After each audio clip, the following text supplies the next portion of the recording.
Okay na po ang lahat. Isang magandang gabi po sa inyong lahat. Ito na po ang ating pinakahuling simbahan. Kumbaga lahat na po ng dasal po natin para po sa ating pag-aalay sa pilgrimage po na ito ay iaalay na po natin sa ating Panginoon, lalo na po sa ating mahal na Inang Virgen.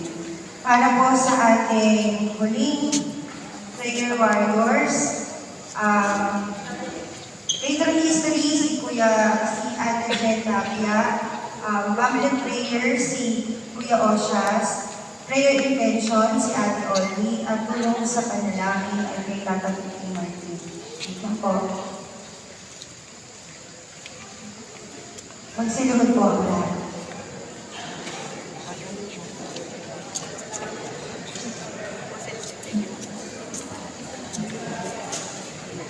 Tayo na lang, tayo na lang lahat. Tayo na lang po lahat. Kasaysayan ng patrol, malawak ang kilala bilang Padre Pio, siya ay nagalang bilang isang santo sa simbahang Katoliko, na ipinagdiriwang noong ika-23 ng Setyembre. Si Pio ay sumali sa mga Capuchin noong siya ay 15 taong gulang at inuulang karamihan sa kanyang relihiyosong buhay sa kumbento ng San Giovanni Rotondo. Siya ay ninagakal ng stigmata noong 1918 na humantong sa ilang pagsisiyasat ng Holy See.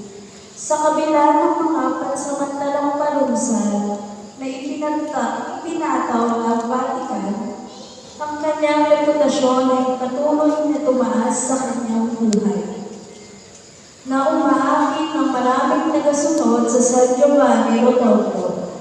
Siya ang nagtatawag ng Casa Sollievo de la Sofferenza, isang ospital na itinayo malapit sa kumbento ng San Giovanni Rotondo. Pagkatapos ng kanyang kamatayan, ang kanyang debosyon ay patuloy na lumagalang sa mga mananampalataya sa buong mundo. Siya ay na-beatified noong ikalawa ng Mayo, 1900